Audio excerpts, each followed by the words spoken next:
Hello everyone, welcome back to GK today Hindi. This is Siya Verma. So start करते हैं आज का यानी 2 नवंबर का current session with revision and strategy के। और सेशन स्टार्ट करने से पहले अगर आप चैनल पे न्यू है तो प्लीज आप चैनल को सब्सक्राइब कर लीजिएगा। लाइक यहाँ पर डेली करंट अफेयर्स की क्लास चलती है। सो स्टार्ट करते हैं हमारा सेशन। सतर्कता जागरूकता सप्ताह 23 का विषय क्या है? So, इसका विषय रहा भ्रष्टाचार को ना कहे, राष्ट्र के प्रति समर्पित रहे। ठीक है। सो ये जो कार्यक्रम था, इवेंट था, ये चलेगा 30 अक्टूबर से 5 नवंबर तक चलेगा। ठीक है। केंद्रीय सतर्कता आयोग द्वारा, किसके द्वारा चलाया जाएगा? केंद्रीय सतर्कता आयोग द्वारा। इसकी थीम आप ध्यान रखेंगे, भ्रष्टाचार को ना कहे, राष्ट्र के प्रति समर्पित रहे। ठीक है। सार्वजनिक जीवन में सत्यनिष्ठा और नैतिकता के महत्व की जागरूकता बढ़ाने के लिए इस कार्यक्रम को चलाया जा रहा है। किसके द्वारा? केंद्रीय सतर्कता आयोग हुआ। अब देखिए, केंद्रीय सतर्कता आयोग की बात करते हैं। स्टार्ट इसका एस्टेब्लिशमेंट हुआ था 1964 में। जो करंटली सतर्कता आयुक्त है वो कौन है? नाम इंपॉर्टेंट है, प्रवीण कुमार श्रीवास्तव है।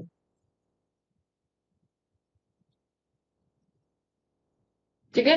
इनकी जो अपॉइंटमेंट है वो कौन करता है? President of India. President of India करते हैं केंद्रीय सतर्कता आयोग की अपॉइंटमेंट। ध्यान रखिए, केंद्रीय सतर्कता आयोग ने चलाया भी सतर्कता जागरूकता सप्ताह 30 अक्टूबर से 5 नवंबर विद द थीम ऑफ भ्रष्टाचार को ना करे, राष्ट्र के प्रति समर्पित है।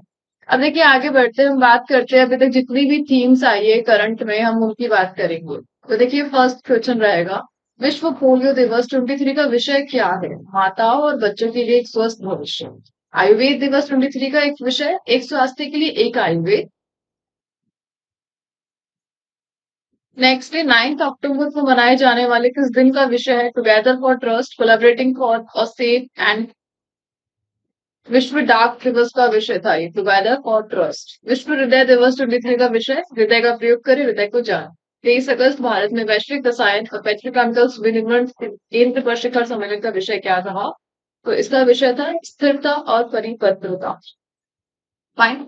आगे बढ़ते नेक्स्ट क्वेश्चन की तरफ। नेक्स्ट है ऑपरेशन शेष, जिसे हाल ही में लॉन्च किया गया था, का उद्देश्य किस के अवैध व्यापार पर अंकुश लगाना है?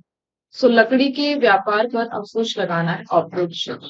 किसने स्टार्ट किया? बाय केंद्रीय वित्त मंत्री निर्मला सीतारमण, वित्त मंत्री द्वारा स्टार्ट किया गया। इमारती लकड़ी के अवैध व्यापार पर। ठीक है।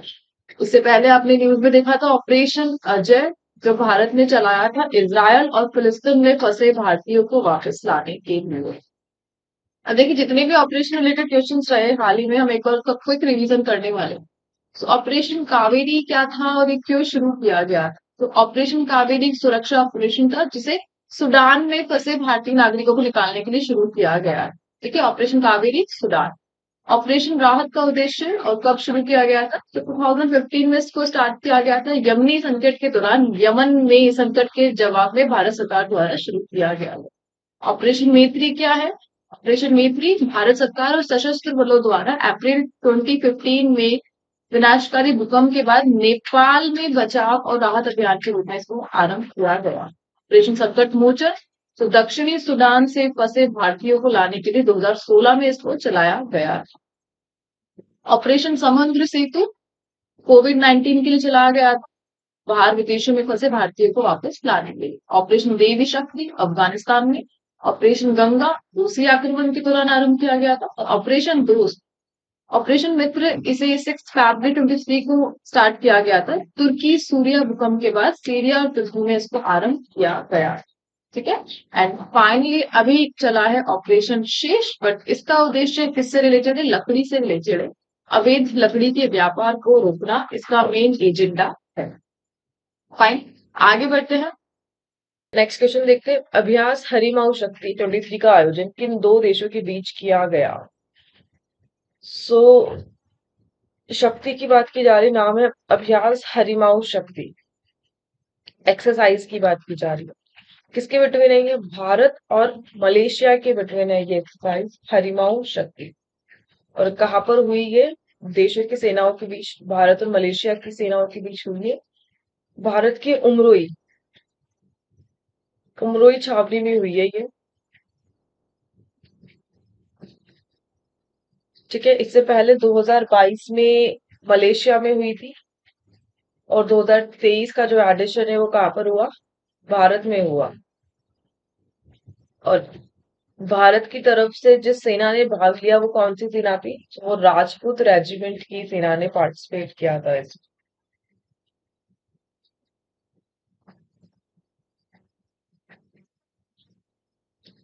फाइन। सो भारत की उमरोई में। अब आपको बताना है कि उमरोई ये किस राज्य के अंदर है।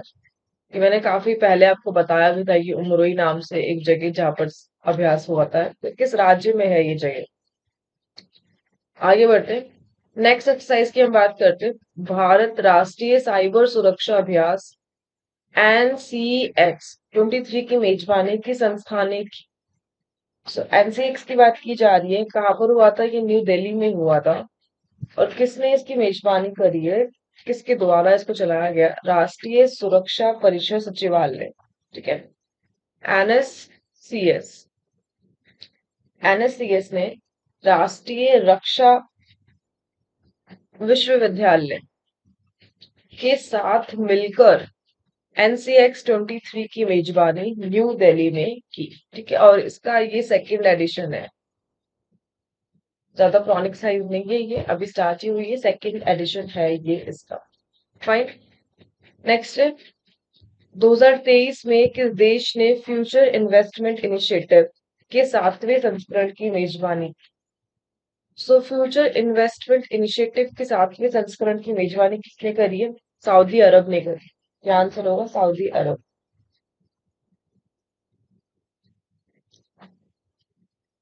और इसमें क्या है, ये एक्चुअल में भारत और सऊदी अरब के बिटवीन रणनीतिक साझेदारी स्थापना करने के लिए चलाया गया था, फ्यूचर इन्वेस्टमेंट इनिशिएटिव। और वैसे रणनीतिक साझेदारी किसके बिटवीन? भारत और सऊदी अरब। ये कब से चलता आ रहा है? ये 2019 चलता आ रहा है, यानी 2019 से स्टार्ट हुआ है रणनीतिक साझेदारी बनानी है भारत और सऊदी अरेबिया के बिटवीन। और उसी के साथ फ्यूचर इन्वेस्टमेंट इनिशिएटिव के 7वें संस्करण की मेजबानी की सऊदी अरब ने।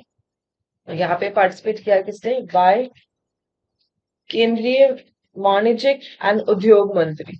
तो जो उद्योग मंत्री है उनके द्वारा। कौन है उद्योग मंत्री? पीयूष गोयल। ठीक है, सो फ्यूचर इन्वेस्टमेंट इनिशिएटिव के 7वें संस्करण की मेजबानी सऊदी अरब में की गई, और उद्योग मंत्री पीयूष गोयल भी रहे। नेक्स्ट देखते हैं। अब देख लेते हैं एक्सरसाइज रिलेटेड क्वेश्चन का रिवाइज कर लेते हैं फटाफट से।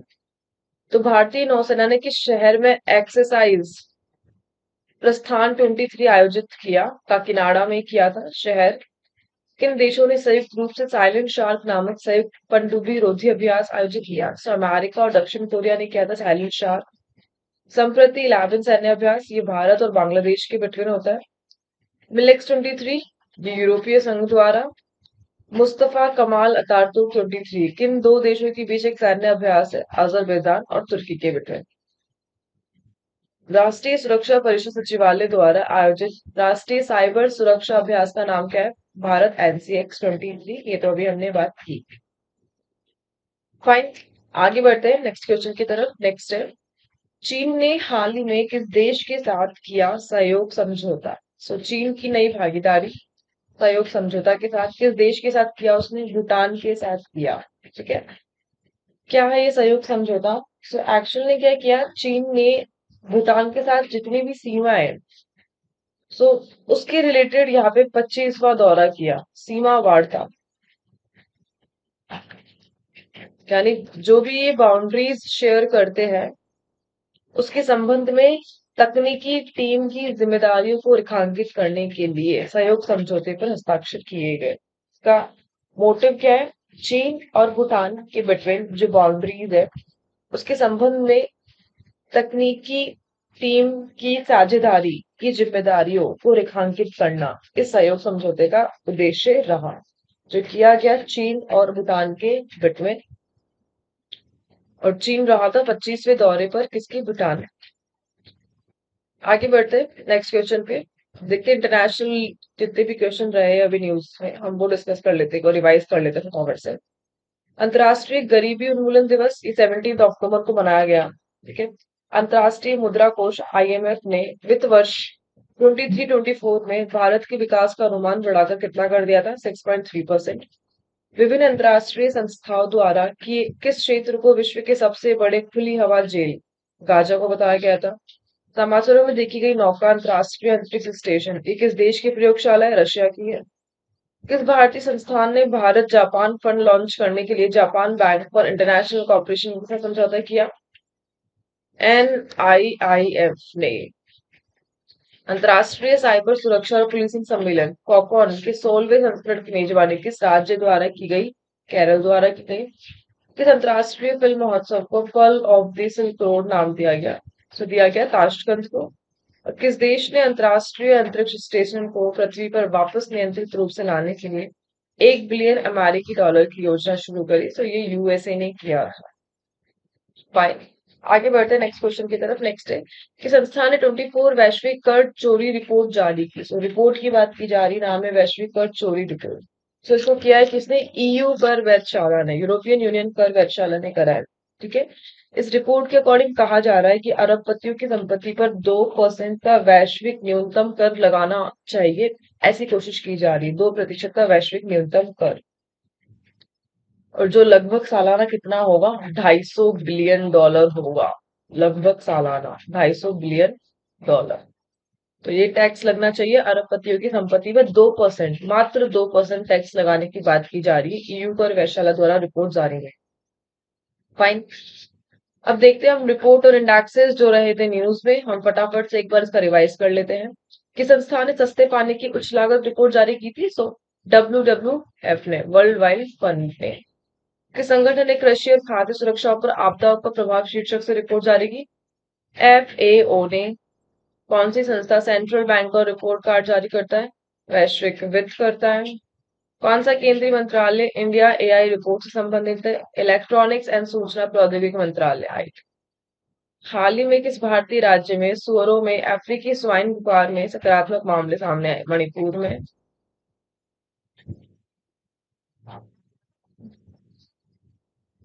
कौन सी संस्था आवधिक श्रम बल सर्वेक्षण वार्षिक रिपोर्ट जारी करता है? NSO, राष्ट्रीय सांख्यिकी कार्यालय। बदलती जलवायु में विस्थापित बच्चे यूनिसेफ ने किया था। वैश्विक अवसंरचना लचीलेपन पर रिपोर्ट CDRI ने किया था। और व्यापार और विकास रिपोर्ट ये UNCTAD ने किया था, UNCDT ने।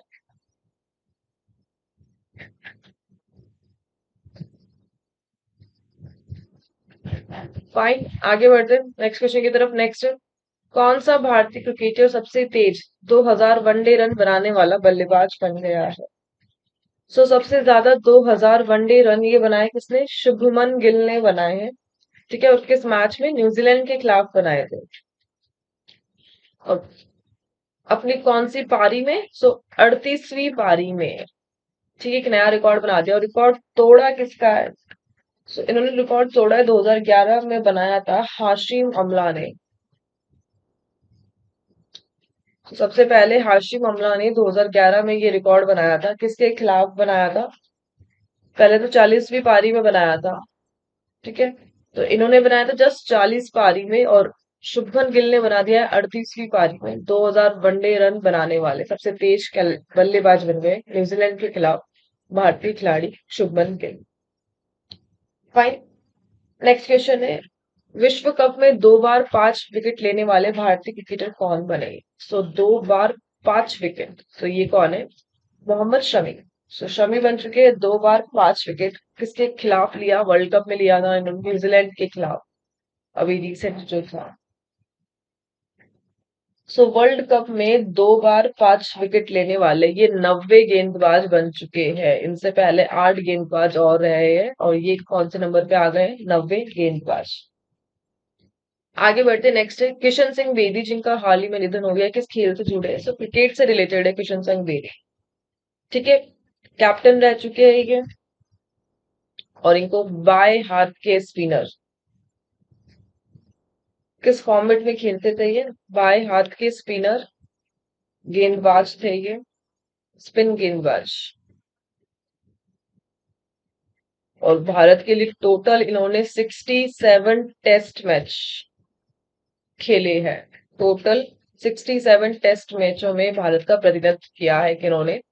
बिशन सिंह बेदी, जो कि क्रिकेट से रिलेटेड है और पूर्व फॉर्मर कैप्टन रह चुके हैं ये। फाइन, आगे बढ़ते हैं। नेक्स्ट है अरब सागर में उठे चक्रवात तेज का नाम। सो न्यूज हेडलाइन, साइक्लोन जिसका नाम है चक्रवात तेज कहाँ पर आया है, किस देश ने इसका नाम रखा है? सो भारत ने इसका नाम रखा है और भारत में ही आ रहा है चक्रवात तेज कहाँ पर, अरब सागर में। और भारत के इतिहास में पहली बार हुआ है कि एक ही साल में दो चक्रवात, एक चक्रवात तेज जो कि अरब सागर में उठ रहा है और दूसरे का नाम है चक्रवात हामून। ठीक है, ये बन रहा है बंगाल की खाड़ी में। सो एक साल में भारत को फेस करने पड़ रहे हैं दो साइक्लोन, भारत की हिस्ट्री में पहली बार हुआ है ऐसा। तो वहां के गहरे दबाव के कारण बंगाल की खाड़ी में चक्रवात हामून पनप रहा है और हामून का नाम किसने दिया? ईरान ने दिया था। फाइन, सो इसी के साथ ये सेशन होता है यहाँ पे ओवर। ठीक है, आई होप आपको सेशन अच्छा लगा होगा। सो एक बार इसको लाइक और शेयर करना मत भूलिएगा। ठीक है, अच्छा कुछ क्वेश्चंस यहाँ पर मैं डिस्कस करना रह गई, एक बार देख लेते हैं। चक्रवात से रिलेटेड जो क्वेश्चंस थे, कौन सा चक्रवात म्यांमार से टकराया है और इसी सदी में इस क्षेत्र में आने वाले सबसे शक्तिशाली तूफानों में से एक है चक्रवात मोजा? साइक्लोन इल्सा कौन सा देश से प्रभावित हुआ था? ऑस्ट्रेलिया हुआ था। उस चक्रवात का क्या नाम है जिसके कारण मलावी और मोजाम्बिक में तेज हवाएं और मूसलाधार बारिश हुई थी? ईडी। ठीक है, चक्रवात गैब्रियल। इसके बाद किस देश ने आपातकाल की घोषणा की? न्यूजीलैंड ने। भारतीय सेना ने साइक्लोन वन ये एक्सरसाइज किसके साथ करी है? मिस्र के साथ। कौन सा चक्रवात हाल ही में दक्षिण राज्यों के तटों को पार करते हुए बंगाल की खाड़ी को बना? ये मंडोज था। चक्रवात सीतारंग का नाम ये थाईलैंड बंगाल की खाड़ी में उत्पन्न हुआ था। उस उष्णकटिबंधीय चक्रवात का नाम क्या है जो तूफान में बदल गया और प्यूर्टो रिको से टकराया? फ्योरा नाम था। और चक्रवात माओन कौन सा देश से प्रभावित हुआ था? फिलीपींस। भारतीय प्रतिस्पर्धा आयोग किस केंद्रीय मंत्रालय के तहत एक वैधानिक निकाय है? सो बात की जा रही है भारतीय प्रतिस्पर्धा आयोग सीसीआई की। सो कॉर्पोरेट कार्य मंत्रालय के तहत एक वैधानिक निकाय है। भारतीय प्रतिस्पर्धा आयोग की बात की जाए तो 14 अक्टूबर 2003 को ये फॉर्म हुई थी। ठीक है, और कौन सा अधिनियम? प्रतिस्पर्धा अधिनियम 2002 के तहत इसको बनाया गया था। ठीक है, टोटल इसमें 6 सदस्य होते हैं और एक लीडर होता है, एक अध्यक्ष होता है। और प्रेजेंट में जो अध्यक्ष है इसके वो कौन है? रवनीत कौर है, आईएएस पोस्ट के ऑफिसर है ये रवनीत कौर। ठीक है, अब हम बात कर लेते हैं भारतीय प्रतिस्पर्धा आयोग कॉर्पोरेट कार्य मंत्रालय के तहत एक वैधानिक निकाय है। न्यूज में ये इसलिए रहा क्योंकि हाल ही में जो अंतरराष्ट्रीय प्रतिस्पर्धा नेटवर्क है यूएन से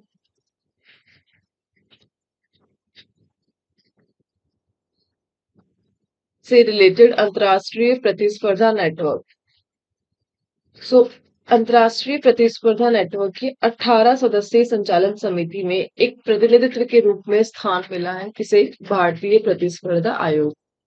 सो यूएन द्वारा निर्मित अंतरराष्ट्रीय प्रतिस्पर्धा नेटवर्क के 18 सदस्यीय संचालन समिति में प्रतिनिधित्व करेगा कौन? इंडिया का भारतीय प्रतिस्पर्धा आयोग।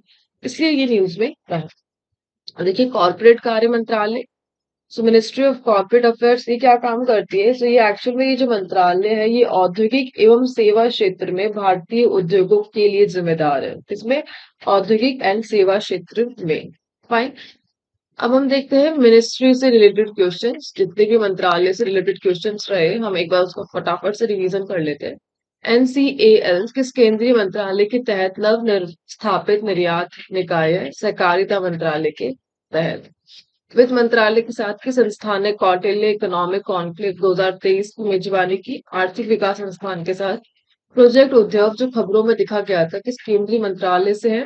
रक्षा मंत्रालय से। केंद्रीय मंत्रालय द्वारा कपड़ा मंत्रालय द्वारा लॉन्च किए गए कपास का ब्रांड नेम क्या है? कस्तूरी कॉटन भारत। खबरों में देखा गया अनुभव पोर्टल किस केंद्रीय मंत्रालय से संबंधित है? कार्मिक लोक शिकायत और पेंशन मंत्रालय से। किस कंपनी ने क्वांटम एआई और सेमीकंडक्टर पर इलेक्ट्रॉनिक्स और आईटी मंत्रालय मेईटी से जुड़ी संस्थाओं के साथ समझौते ज्ञापन पर हस्ताक्षर किए? आईबीएम ने। और कृषि एवं किसान कल्याण मंत्रालय ने राज्यों के साथ डिजिटल फसल सर्वेक्षण कब के लिए कहा है, कहाँ से के लिए कहा है, कब से? जुलाई 24 से। तो इसी के साथ ये सेशन होता है यहाँ पे कंप्लीट। सो अगर आप चैनल पे न्यू है तो प्लीज आप चैनल को सब्सक्राइब कर लीजिएगा और इसे आप अपने फ्रेंड सर्कल में भी शेयर कर सकते हैं इस वीडियो को। ठीक है, थैंक यू फॉर वॉचिंग। मिलते हैं अगले सेशन के साथ।